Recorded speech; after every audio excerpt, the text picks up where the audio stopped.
రోహిత్ మందు తాగుతూ ఉంటాడు. నువ్వు ఇలా మత్తులోనే ఉండాలి, నిన్ను ఇలా మత్తులో ఉంచితేనే నేను ఆ ఆనందను సాధించగలను అని చెప్పి అనన్య మనసులో అనుకుంటుంది.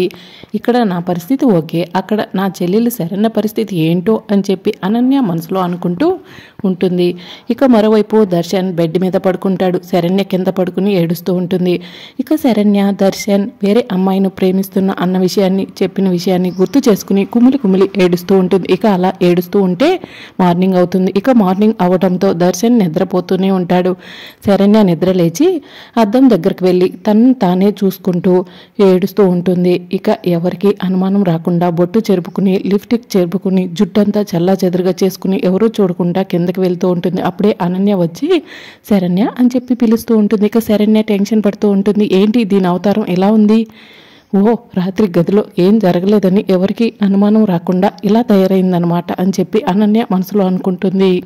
ఇక అనన్య శరణ్య దగ్గరికి వెళ్ళి శరణ్య రాత్రంతా ఓకేనా అని చెప్పి అడుగుతూ ఉంటుంది. ఇక శరణ్య టెన్షన్ పడుతూ అటు ఇటు చూస్తూ ఉంటే అప్పుడు శరణ్యకు ఆనంద భైరవి కనిపిస్తుంది. ఆనంద భైరవిని చూసి చీపో అక్క అంతా ఓకే, నీకు తెలియదా అని చెప్పి శరణ్య కవర్ చేస్తూ ఉంటుంది. ఏంటి శరణ్య ఏదో చెప్పబోయి అంతా ఓకే అంటున్నావు అని చెప్పి అనన్య అడుగుతూ ఉంటుంది.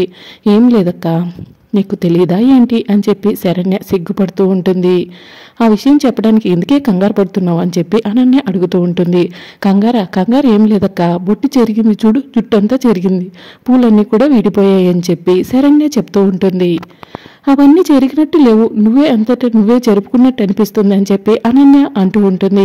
ఇక ఆ మాటలకు శరణ్య టెన్షన్ పడుతూ అదేం లేదక్క, ఆయన నన్ను ప్రేమగా చూసుకున్నారు, మా ఇద్దరికి తొలి రాత్రి కదా, నన్ను ప్రేమగా దగ్గరికి తీసుకున్నారు, మేమిద్దరం సంతోషంగానే ఉన్నామక్క అని చెప్పి శరణ్య చెప్తూ ఉంటుంది. ఆ మాటలను దూరం నుంచి విన్న ఆనంద భైరవి వారిద్దరూ మంచిగా లేరేమో అనుకున్నాను, నేనే తప్పుగా అర్థం చేసుకున్నట్టున్నాను, ఇద్దరు సంతోషంగా ఉన్నారంటే నాకు అంతకంటే ఏం కావాలని చెప్పి ఆనంద భైరవి మనసులో అనుకుని అక్కడి నుంచి వెళ్ళిపోతుంది. అది సరే అక్క, మీ ఇద్దరి మధ్య ఎలా ఉంది అని చెప్పి శరణ్య అడుగుతూ ఉంటుంది. మేమిద్దరం అనుకుని పెళ్లి చేసుకున్నాం కదా, మా ఇద్దరికి అంతా ఓకే అని చెప్పి అనన్య చెప్తూ ఉంటుంది.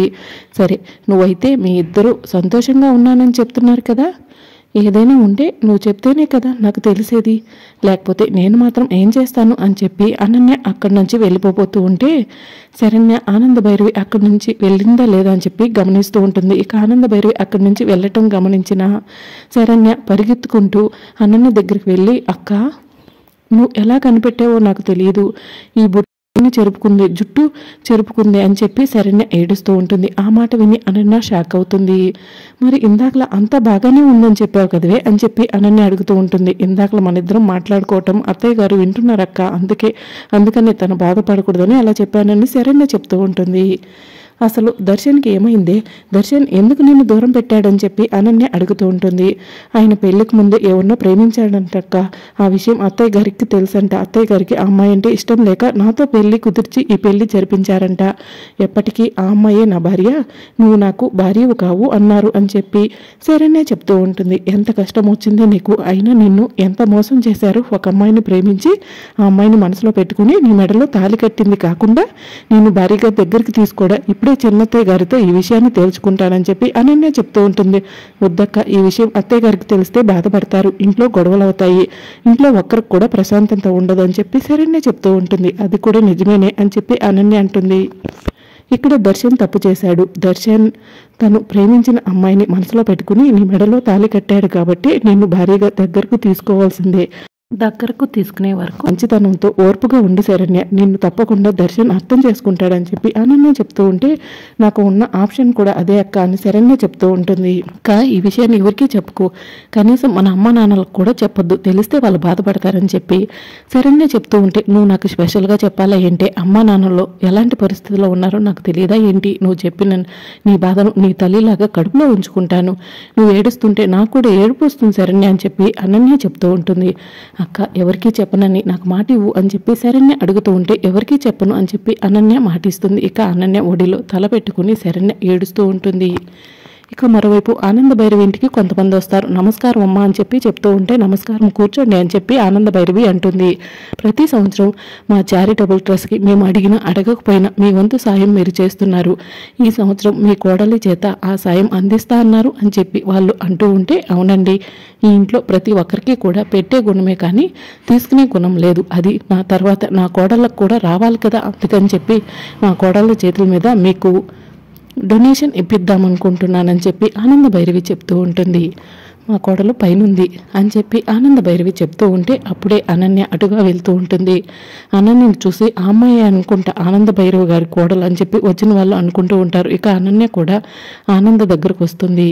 ట్రస్ట్ వాళ్ళు లేచి నిల్చుని, ఈ అమ్మాయినా మీ కోడలు, నమస్కారం అండి అని చెప్పి చెప్తూ ఉంటారు. నమస్కారం అండి, మా అత్తయ్య గారి పేరు లీలావతి, ఆనంద భైరవి గారు మా చిన్నత్తయ్య అని చెప్పి అనన్య చెప్తూ ఉంటుంది. అంటే మీ పెద్ద అబ్బాయి రెండో పెళ్లి చేసుకున్నాడా అండి అని చారిటబుల్ వాళ్ళు అడుగుతుంటే, అవునండి, దారిని పోయిన దరిద్రం కాళ్ళకు అంటుతుంది అన్నట్టుగా కొంతమంది దారిని పోయే వాళ్లకు అదృష్టం అలా పట్టింది లేండి. కోడలు, నేను మెచ్చిన కోడలు, నా ఇంటి మహాలక్ష్మి పైనుంది, వెళ్ళి తీసుకొస్తానని చెప్పి ఆనంద భైరవి వచ్చిన చారిటబుల్ ట్రస్ట్ వాళ్ళకు చెప్తూ ఉంటుంది. ఏ అనన్య, వాళ్లకు కాఫీలు సర్వ్ చేయి అని చెప్పి ఆనంద భైరవి చెప్తూ ఉంటుంది. నీ కోడలేమో నీ ఇంటి మహాలక్ష్మినా, నేనేమో వచ్చిన వాళ్ళకు టీ కాఫీలు సర్వ్ చేసే సర్వర్నా, నీ పరువు ఎలా తీస్తానో చూడొత్తా అని చెప్పి అనన్య మనసులో అనుకుని, ఏ జ్యోతి, వీళ్ళకు కాఫీలు ఇవ్వు అని చెప్పి సర్వర్కి అనన్య చెప్పి ఆనంద భైరవి వెనకే వెళ్తూ ఉంటుంది. ఇక మరోవైపు ఆనంద భైరవి తన రూమ్లోకి వెళ్ళి చెక్కు తీసుకుని ఒక కవర్లో పెట్టి శరణ్య రూమ్కి వెళ్తుంది. శరణ్య అని చెప్పి పిలుస్తూ ఉంటుంది.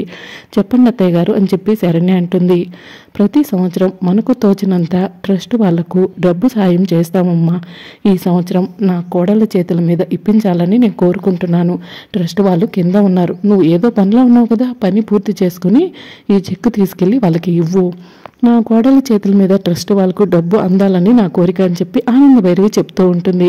ఓ, తన కోడలైతే మరి నేనేంటి అని చెప్పి అనన్య దూరం నుంచి వింటూ మనసులో అనుకుంటూ ఉంటుంది. సరే అమ్మా, పని పూర్తవగానే వచ్చి చెక్కివు అని చెప్పి ఆనంద భైరవి అక్కడి నుంచి వెళ్ళిపోతుంది. ఇక ఆనంద భైరవి వెళ్ళగానే అనన్య శరణ్య రూమ్లోకి వచ్చి, ఏంటి శరణ్య నీ చేతిలోది అని చెప్పి అడుగుతూ ఉంటుంది. ఏదో ట్రస్ట్ వాళ్ళకు ఈ చెక్కు ఇవ్వమని చెప్పి ఆనంద భైరవి అత్తయ్య ఇచ్చింది అని చెప్పి శరణ్య చెప్తూ ఉంటుంది.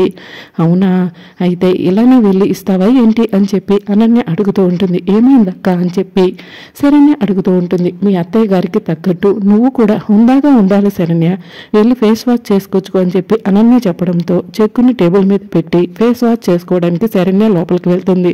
ఈ లోపల అనన్య టేబుల్ మీద ఉన్న కవర్ తీసి కవర్లో నుంచి చెక్కు తీసుకుని 100 రూపాయలు నోటు పెడుతుంది. ఇక శరణ్య ఫేస్ వాష్ చేసుకుని వచ్చి చెక్కు తీసుకుని ఆనంద భైరవి దగ్గరకు వస్తుంది. తనే అండి మా కోడలు శరణ్య అని చెప్పి ఆనంద భైరవి చెప్తూ ఉంటే, చాలా బాగుంది, లక్ష్మీదేవిలా ఉంది అని చెప్పి ట్రస్ట్ వాళ్ళు అంటూ ఉంటారు. నేను కోరి ఏరి తెచ్చుకున్న నా కోడలు, నా ఉమ్మడి కుటుంబాన్ని నిలబెట్టబోయేది ఈ శరణ్యనే. అందుకని శరణ్య చేతుల మీద మీకు డొనేషన్ ఇద్దామనుకున్నానని చెప్పి ఆనంద భైరవి చెప్తూ ఉంటుంది. అమ్మ శరణ్య, డొనేషన్ వాళ్ళకి ఇవ్వు అని చెప్పి ఆనంద భైరవి చెప్తూ ఉంటే, మీరున్నారు కదా అత్తయ్య గారు అని చెప్పి శరణ్య చెప్తూ ఉంటుంది. ఇక మీదట ఈ బాధ్యత నీదేనమ్మా, అందుకే నీ చేతుల మీద ఇప్పిస్తాను అని చెప్పి ఆనంద భైరవి చెప్తూ ఉంటుంది. ఇక శరణ్య ఆ కవర్ని ట్రస్ట్ వాళ్ళకి ఇవ్వగానే, సరే ఆనంద్ గారు, థ్యాంక్స్ అండి, వెళ్ళొస్తాము అని చెప్పి ట్రస్ట్ వాళ్ళు బయటకు వెళ్తారు. ఎందుకైనా మంచిది, ఒక్కసారి చెక్లో డీటెయిల్స్ సరిగ్గా ఉన్నాయో లేవో చూసుకో అని చెప్పి వాళ్ళల్లో ఒక అతను అంటూ ఉంటే, కవర్ ఓపెన్ చేసి చూసేసరికి అందులో 100 రూపాయల నోటు కనిపిస్తుంది. ఇదేంటి 100 రూపాయల నోటు కనిపిస్తుంది, చెక్ ఉండాలి కదా అని చెప్పి వాళ్ళల్లో వాళ్ళే మాట్లాడుకుంటూ ఉంటారు. పదండి ఆనంద భైరవ్ గారిని అడుగుదామని చెప్పి ట్రస్ట్ వాళ్ళు లోపలికి వచ్చి ఆనంద్ గారు అని చెప్పి పిలుస్తుంటారు. మరి రాబోయే ఎపిసోడ్లో ఏం జరుగుతుందో తెలుసుకోవాలనుకుంటున్నారా? అయితే ఛానల్ని సబ్స్క్రైబ్ చేసుకోండి.